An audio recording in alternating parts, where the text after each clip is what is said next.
लोग वृत्त के संबंधित क्षेत्रफल में आगे पढ़ेंगे।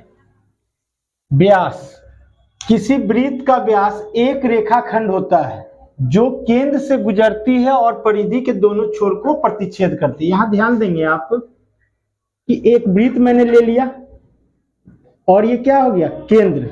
यहां ध्यान दीजिएगा, ये आपका क्या है, वृत्त, और इसको हम लोग ने पिछले क्लास में पढ़ा था कि केंद्र है। तो यहां ध्यान दीजिएगा, किसी वृत्त का व्यास एक रेखाखंड होता है जो केंद्र से गुजरती है।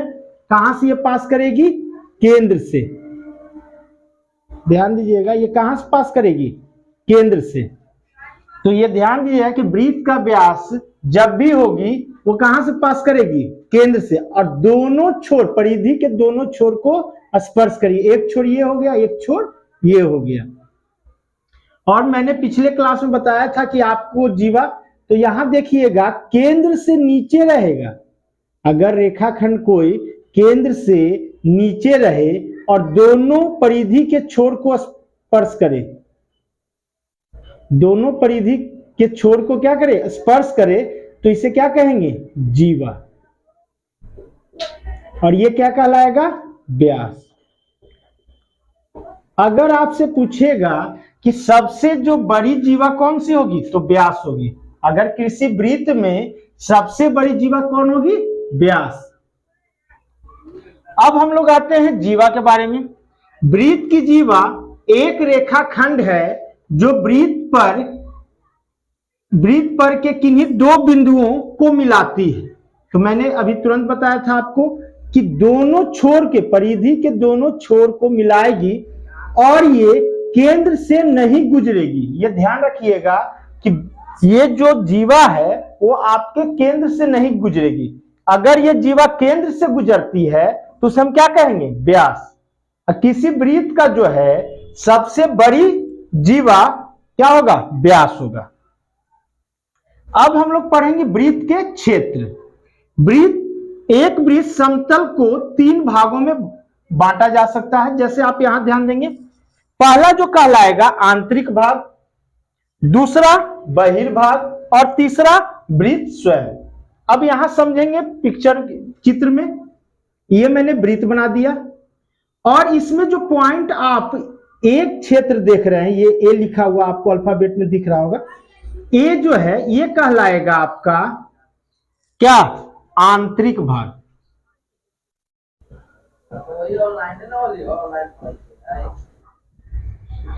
आंतरिक भाग। और यहां ध्यान दीजिएगा, बी जो है वो क्या कहलाएगा, बहिर्भाग।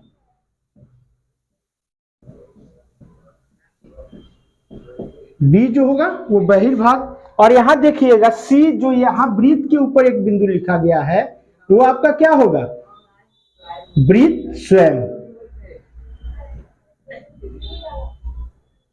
यहां देख लिए, जैसे आपने यहां देखा कि वृत्त जो है किसी समतल पृष्ठ पे दिखाया गया है, जो अंदर वाला भाग रहेगा वो क्या कहलाएगा, आंतरिक भाग। और जो यहां पे दिखाया गया आपको बी, वो क्या है, बहिर्भाग। और जो परिधि के ऊपर जो बिंदु दर्शाया गया है वो क्या है, वृत्त स्वयं है। अब हम लोग पढ़ेंगे चाप की लंबाई। क्या पढ़ेंगे, चाप की लंबाई का सूत्र पढ़ेंगे। चाप की लंबाई, ध्यान देंगे, चाप पहले पीछे में हमने अभी पढ़ा था कि वृत्त था और ये केंद्र था और ये दो त्रिज्याएं ले लिया मैंने, और इसमें ये वाला जो आप देख रहे होंगे, ये आप देख रहे होंगे, हरा से मैंने अंडरलाइन किया है, यहाँ पे देखिएगा, ये जो है ये क्या है, चाप की लंबाई है। तो अगर आपको चाप की लंबाई पूछेगा तो क्या लिखेंगे, 2 पाई r थीटा बटे 360। ध्यान दीजिएगा, चाप की लंबाई अगर आपको पूछेगा निकालने के लिए प्रश्न में, तो क्या लिखेंगे, 2 पाई r थीटा बटे 360। तो थीटा कहाँ है सर, तो यहाँ देखिएगा आप, थीटा यहाँ पर दिया गया है। जो यहाँ पे कोण बनेगा वही को आपको यहाँ थीटा में रखना होगा। अब जो हम लोग पढ़ेंगे त्रिज्याखंड, तो यहाँ ध्यान दीजिएगा त्रिज्याखंड को बारे में। यहाँ ध्यान दीजिएगा, त्रिज्याखंड किसको कहते हैं, त्रिज्याखंड मैंने पिछले क्लास में बताया था कि वृत्त में जो क्षेत्र बनेगा त्रिज्या के माध्यम से उसे क्या कहेंगे, त्रिज्याखंड कहेंगे। अब देखिएगा यहाँ पे, तो इस क्षेत्र को मैंने बताया था लघु त्रिज्याखंड, लघु त्रिज्याखंड का क्षेत्रफल, और ये वाले को मैंने बताया था दीर्घ त्रिज्याखंड, दीर्घ त्रिज्याखंड, त्रिज्याखंड का क्षेत्रफल।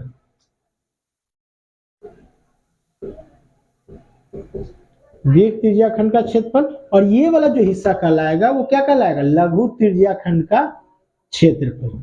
ये ध्यान दीजिएगा, जो ये हिस्सा आपका है, जो मैं हरा कलर से शो कर रहा हूं, आपको दिखाने की कोशिश कर रहा हूं, ये आपका क्या कहलाएगा, लघु त्रिज्याखंड का क्षेत्रफल।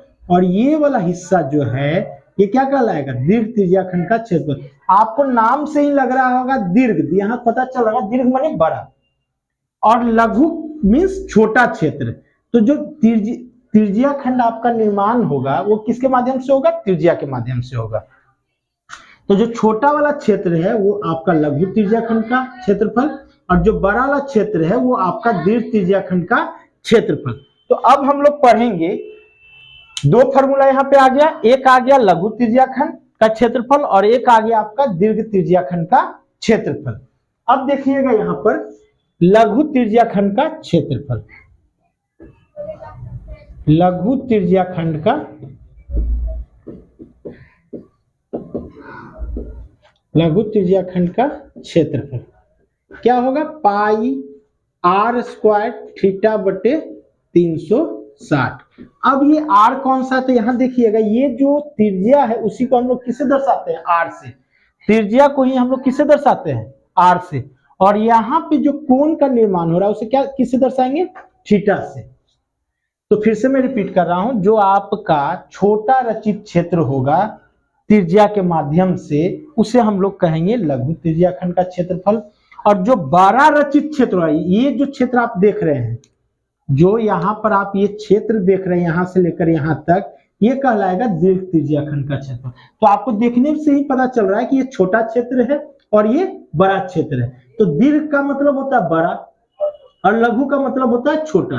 तो जो छोटा क्षेत्र होगा उसे लघु त्रिज्याखंड का क्षेत्रफल कहेंगे, और जो बड़ा क्षेत्र होगा उसे क्या कहेंगे, दीर्घ त्रिज्याखंड का क्षेत्रफल। तो अब यहां आइएगा, आपने देखा कि लघु त्रिज्याखंड का क्षेत्रफल पाई आर स्क्वायर थीटा बटे 360। अब हम लोग चलेंगे दीर्घ त्रिज्याखंड, दीर्घ त्रिज्याखंड का क्षेत्रफल, दीर्घ त्रिज्याखंड का क्षेत्रफल। यहां ध्यान देंगे कि अगर वृत्त में से, अगर हम वृत्त का क्षेत्रफल में से लघु त्रिज्याखंड का क्षेत्रफल घटा लेते हैं तो क्या निकल जाएगा, दीर्घ त्रिज्याखंड का क्षेत्रफल। फिर से मैं एक बार रिपीट करने की कोशिश कर रहा हूं, ये आपका, फिर से इसको इरेज करके समझाने की कोशिश कर रहा हूं। देखिएगा, ये आपका वृत्त है, मैंने यहां से यहां तक ऐसे, ये केंद्र है और ये आपका त्रिज्या है।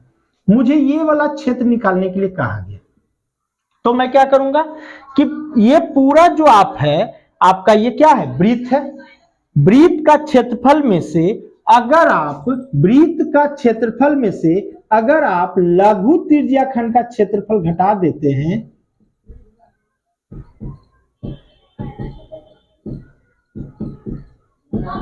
यहां ध्यान दीजिएगा, ये आपका हो गया दीर्घ त्रिज्याखंड का क्षेत्रफल,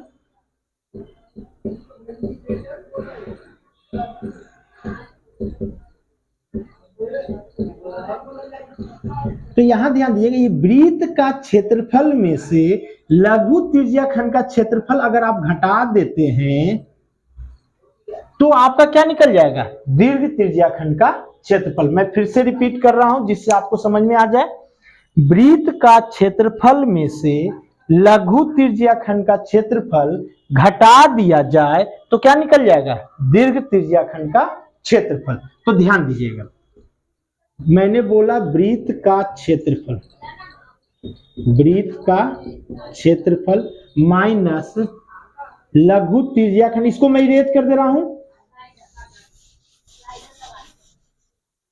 लघु त्रिज्या खंड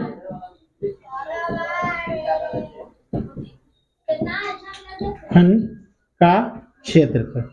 आप लोग पढ़े हैं वृत्त का क्षेत्रफल क्या होता है, पाई आर स्क्वायर। याद कर रखिएगा कि वृत्त का क्षेत्रफल जो होता है वो क्या होता है, पाई आर स्क्वायर माइनस लघु त्रिज्याखंड का क्षेत्रफल जो आपका आएगा पाई आर स्क्वायर थीटा बटे 360। फिर से मैं रिपीट कर रहा हूं कि वृत्त का क्षेत्रफल आप लोग ऐसे जानते होंगे, अगर नहीं भी जानते होंगे तो मैं यहां रिपीट कर दे रहा हूं, पाई आर स्क्वायर और लघु त्रिज्याखंड का क्षेत्रफल क्या हो जाएगा, पाई आर स्क्वायर थीटा बटे 360।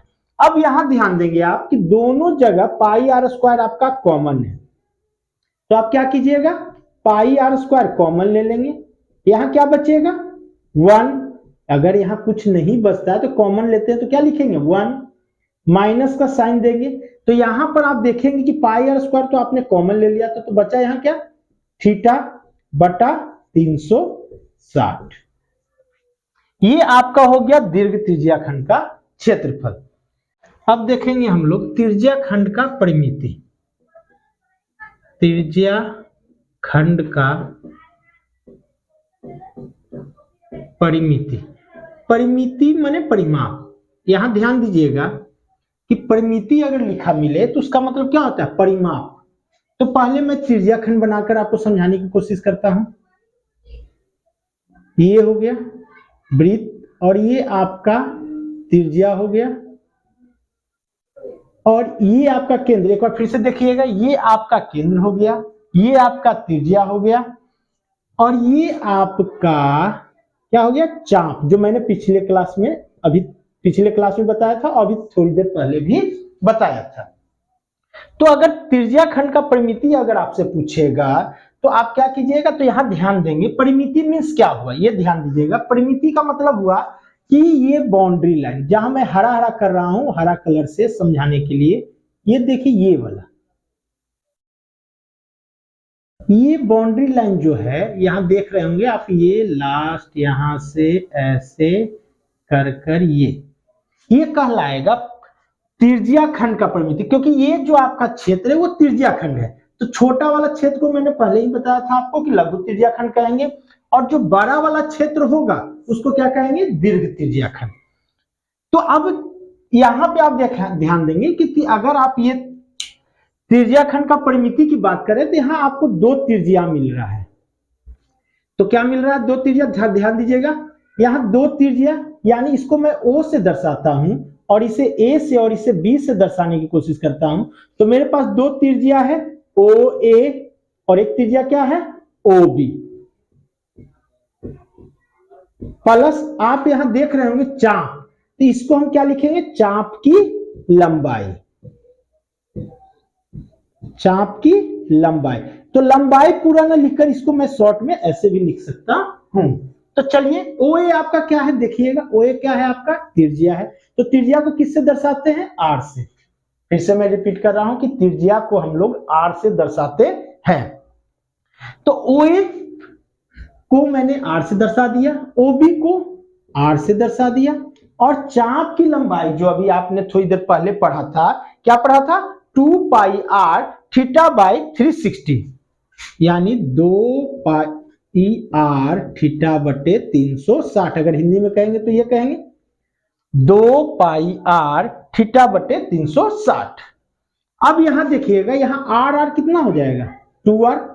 इसके आगे कुछ नहीं रहता है तो 1 छिपा हुआ रहता है। तो यहां भी देखेंगे कि 1 होगा आगे में छिपा हुआ, तो 1 1 2r plus 2 pi r theta by 360। अब यहां देखिएगा दोनों में 2r कॉमन है, देखिए तो यहां भी 2r है और यहां भी 2 और r है, तो हम क्या कॉमन लेंगे, 2r कॉमन ले लेंगे। अब यहां क्या मुझे बचेगा, कॉमन लेने पे अगर कुछ नहीं बचेगा तो आपको वहां क्या लिख देना है, 1। जैसे दोनों जगह मैंने कॉमन ले लिया 2r, तो नहीं कुछ यहां पे दिख रहा है तो क्या लिख देंगे 1 प्लस, अब यहां पे क्या बचा, पाई थीटा बाई 360। ये हो गया। अब एक बार मैं फिर से कोशिश कर रहा हूं कि त्रिज्या खंड पे अच्छी तरह आपको समझा दूं। छोटा क्षेत्र रहेगा तो लघु त्रिज्या खंड, और ये जो बड़ा क्षेत्र रहेगा आपका, इसको कहेंगे दीर्घ त्रिज्या खंड। और जो त्रिज्या खंड का परिमिति कहेगा तो यहां ध्यान दीजिएगा, ओ से ए से बी, तो ए से बी को आप क्या से दर्शाए हैं, चाप से, और ये आपका ओ बी। तो मैंने ऊपर से ही लिखना शुरू कर दिया कि दोनों तरफ मेरे को त्रिज्या दिख रहा है, तो त्रिज्या को मैंने किससे दर्शाया, आर से, और ये मुझे दिखा यहां चाप, तो मैंने क्या लिख दिया, चाप की लंबाई 1r प्लस 1r, क्या लिख दिया मैंने, 2r। अब यहां ध्यान देंगे कि चाप की लंबाई जो आपने अभी थोड़ी देर पहले पढ़ा था 2 पाई r थीटा बाई 360। अब यहां देखिएगा दोनों जगह 2r है, देख लीजिए यहां भी 2r, यहां भी 2r, और ये जो लिखा हुआ है सब गुना के फॉर्म में, यानी मल्टीप्लाई के फॉर्म में, जिसको मैं डॉट से भी दर्शा सकता हूं, अगर नहीं भी दर्शाऊंगा तो समझिए कि सभी इसके 2 और पाई के बीच में क्या छिपा हुआ है, गुना, पाई और आर के बीच में क्या छिपा हुआ है, गुना, और आर और थीटा के बीच में क्या छिपा हुआ है, गुना। तो 2r कॉमन ले लिया, यहां क्या बचा 1, और यहां क्या बचा पाई थीटा बाई 360। अब हम लोग देखेंगे लघु वृत्तखंड का क्षेत्रफल। अब पहले पढ़ेंगे कि वृत्तखंड कौन सा है, पहले हम लोग ऐसे पढ़ चुके हैं, उसको अब रिपीट कर रहे हैं। तो देखिएगा ये आकृति आपका क्या कहलाया, वृत्त, और यहां से ध्यान दीजिएगा ये आकृति जो आपका कहलाया त्रिज्याखंड। त्रिज्याखंड में अगर जीवा खींच जाती है, क्या खींचेगी, जीवा, तो ये वाला जो क्षेत्र कहलाएगा वो कहलाएगा लघु वृत्तखंड। क्या कहलाएगा, लघु वृत्तखंड। ध्यान दीजिएगा ये जो क्षेत्र है ये क्या कहलाएगा, लघु वृत्तखंड का क्षेत्रफल। और ये क्षेत्र जो है, अब यहां ध्यान दीजिएगा, लघु वृत्तखंड तो समझ में आ गया। अब यहां ध्यान दीजिएगा ये वाला क्षेत्र कहलाएगा लघु वृत्तखंड, वृत्तखंड का क्षेत्रफल। और ये जो है ऊपर वाला हिस्सा कहलाएगा वो दीर्घ वृत्तखंड कहलाएगा, दीर्घ वृत्तखंड का क्षेत्रफल। तो यहां ध्यान दीजिएगा, अगर मैं यहां पे ध्यान दे रहा हूं तो आप देखिएगा कि लघु वृत्तखंड में ये जो हिस्सा है ये लघु वृत्तखंड, तो ये निर्माण कैसे हो रहा है, तो त्रिज्या खंड में अगर हम त्रिभुज घटा देते हैं, त्रिज्या खंड में क्या घटाएंगे, त्रिभुज को अगर घटा देते हैं तो क्या मिल जाएगा, लघु वृत्तखंड। तो मैं एक बार फिर से रिपीट कर रहा हूं, मैंने क्या बोला, त्रिज्या खंड का क्षेत्रफल, त्रिज्या खंड का क्षेत्रफल माइनस त्रिभुज का क्षेत्रफल, त्रिभुज का क्षेत्रफल।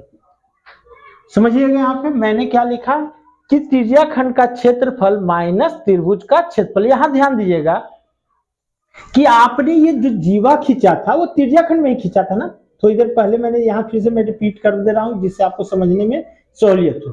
ये आकृति अगर बनेगा तो इसको आपने क्या कहा था, लघु त्रिज्या खंड है। अगर यहां से मैं जीवा खींच देता हूं तो ये हिस्सा क्या कहलाएगा, लघु वृत्तखंड। तो आपने जो है त्रिज्या खंड में ही अगर त्रिभुज को घटा देंगे, त्रिज्या खंड में अगर त्रिभुज को घटा देंगे तो आपका क्या बनेगा, लघु वृत्तखंड। तो अब त्रिज्या खंड का क्षेत्रफल आपने याद किया था पाई आर स्क्वायर थीटा बाई 360। अभी जो त्रिभुज का क्षेत्रफल है उसका फॉर्मूला भी तत्काल के लिए वृत्त संबंधित क्षेत्रफल में जो प्रयोग कीजिएगा त्रिभुज का क्षेत्रफल के जगह पे वो 1/2 आर स्क्वायर साइन थीटा। क्या यूज करेंगे, त्रिभुज का क्षेत्रफल के जगह पे 1/2 आर स्क्वायर साइन थीटा। अभी तत्काल ये ध्यान रखेंगे कि त्रिभुज का क्षेत्रफल के जगह पे आपको 1/2 आर स्क्वायर साइन थीटा का प्रयोग करना है। तो अब यहां ध्यान दीजिएगा कि आर स्क्वायर दोनों जगह पे है, तो क्या करेंगे, आर स्क्वायर क्या करेंगे, कॉमन ले लेंगे। तो मेरा लेफ्ट क्या बचा यहाँ पे, पाई थीटा बाई 360 माइनस, यहां ध्यान देंगे आर स्क्वायर दोनों जगह मैंने कॉमन ले लिया, तो यहां क्या बचा, pi theta by 360 minus 1/2 sine theta. यहां तक तो कोई दिक्कत नहीं है। ये आपका क्या हो गया, लघु वृत्तखंड का क्षेत्रफल। अब हम लोग चलेंगे दीर्घ वृत्तखंड का क्षेत्रफल, जो यहां पे मैंने दर्शाया था आपको, दीर्घ वृत्तखंड का क्षेत्रफल। चलते हैं दीर्घ वृत्तखंड का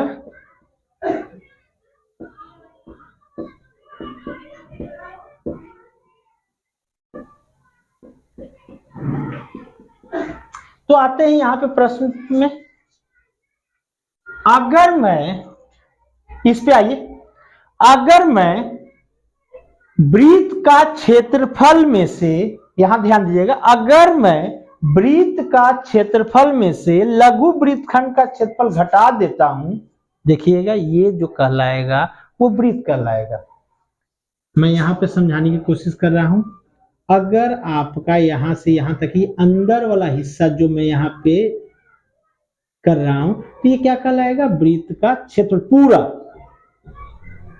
वृत्त का क्षेत्रफल। समझने की कोशिश करेंगे, ये अंदर वाला हिस्सा पूरा जो होगा वो क्या होगा, वृत्त का क्षेत्रफल। तो यहां पे समझने में समझिएगा कि अगर वृत्त का क्षेत्रफल में से, वृत्त का क्षेत्रफल में से अगर मैं लघु वृत्तखंड का क्षेत्रफल घटा देता हूं, तो मुझे क्या प्राप्त होगा, दीर्घ वृत्तखंड का क्षेत्रफल। मैं फिर से रिपीट कर रहा हूं अपनी बातों को, वृत्त का क्षेत्रफल में से अगर लघु वृत्तखंड का क्षेत्रफल घटा दिया जाता है तो क्या प्राप्त होगा, दीर्घ वृत्तखंड का क्षेत्रफल प्राप्त होगा। तो मैं क्या बोला, वृत्त का क्षेत्रफल, वृत्त का क्षेत्रफल माइनस लघु वृत्तखंड का क्षेत्रफल, लघु वृत्तखंड का क्षेत्रफल। वृत्त का क्षेत्रफल आपने याद किया होगा, पाई आर स्क्वायर। वृत्त का क्षेत्रफल क्या होता है, पाई आर स्क्वायर। और लघु वृत्तखंड का क्षेत्रफल क्या होगा, तो अभी आपने ऊपर ही निकाला, देख लीजिए, लघु वृत्तखंड का r square pi theta by 360 minus 1/2 sine theta. अब यहां ध्यान दीजिएगा कि दोनों जगह आपको क्या कॉमन मिल रहा है, r square. R square common ले लिया मैंने, तो यहां क्या बचा, पाई। अब यहां ध्यान दीजिएगा कि अगर आप माइनस कॉमन ले लेते हैं तो ये किस में तब्दील हो जाएगा, या माइनस से आप इसके अंदर प्रवेश करवाते हैं तो किस में तब्दील हो जाएगा, प्लस में। तो माइनस आर स्क्वायर, यहां ध्यान दीजिएगा आर स्क्वायर तो आपने कॉमन ले लिया बाहर, तो यहां क्या बचेगा, minus pi theta by 360, minus ये किस में लिखा जाएगा, प्लस में 1/2 साइन थीटा,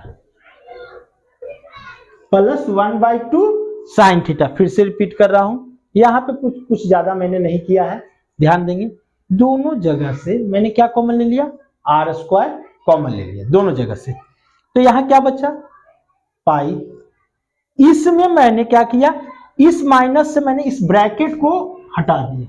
तो जब ब्रैकेट हटाइएगा तो माइनस से गुना करना पड़ेगा, तो माइनस तो इसमें लग गया, लेकिन ये माइनस माइनस क्या हो गया, प्लस। तो ये क्या लिखा जाएगा, माइनस पाई थीटा बाई 360 और minus minus plus 1/2 sine theta. अब हम लोग देखेंगे वृत्त की परिमिति, वृत्तखंड, वृत्त नहीं, वृत्तखंड की परिमिति। फिर से मैं रिपीट कर रहा हूं, परिमिति का मतलब क्या होता है, परिमाप। परिमिति को हम लोग परिमाप भी कह सकते हैं। तो कहीं कहीं आपको परिमिति के जगह पे क्या मिलेगा, परिमाप। तो आपको कहीं कहीं वृत्तखंड की परिमिति के जगह पे आपको क्या मिलेगा, वृत्तखंड का परिमाप।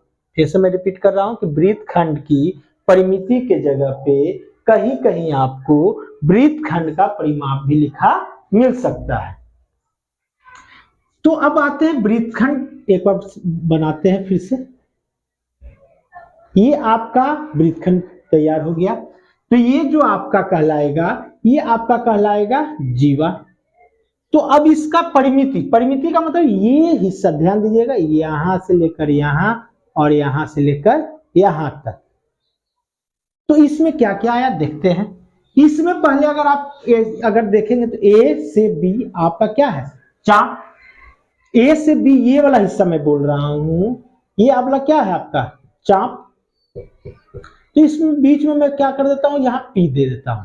तो अगर मैं कहूंगा ए पी बी तो क्या कहलाएगा, चाप। और ए बी जो होगा वो मेरा क्या कहलाएगा, जीवा। अगर मैं चाप को इंग्लिश में कहूं तो आर्क कहेंगे, और जीवा को इंग्लिश में कहूं तो कॉर्ड कहेंगे। ध्यान रखिएगा, जीवा को क्या कहूंगा, कॉर्ड, और चाप को आर्क। तो अगर मैं कहीं पे जीवा के जगह मैं कॉर्ड का प्रयोग करूं या चाप के जगह आर्क का प्रयोग करूं तो आप लोग अब समझ लेंगे। तो चलिए यहां देखते हैं, यहां से यहां तक क्या है, जीवा है। तो पहले क्या लिखेंगे, जीवा की लंबाई, जीवा की लंबाई प्लस यहां पे आपको क्या दिख रहा है, ये चाप, चाप की लंबाई। फिर से मैं रिपीट कर रहा हूं कि अगर परिमिति आपको कहता है तो मतलब ये वाला लाइन जो मैं मार्कर की सहायता से आपको समझाने कर रहा हूं, कोशिश कर रहा हूं, ए से बी और फिर इधर से इधर तक। तो जीवा की लंबाई को जो हम लोग दर्शाते हैं वो एल से दर्शाते हैं। जीवा की लंबाई को किससे दर्शाते हैं, एल से। और चाप की लंबाई आप थोड़ी देर पहले ही पढ़े थे, 2 पाई आर थीटा बाई 360। जीवा की लंबाई को हम लोग किससे दर्शाते हैं, एल से। वो आपका प्रश्न में दिया रहेगा जीवा की लंबाई, तो उसको यहाँ एल से जो दिया रहेगा वैल्यू पुट कर देंगे। और चाप की लंबाई की जगह हम लोग सूत्र का प्रयोग करेंगे, 2 पाई आर थीटा बाई 360।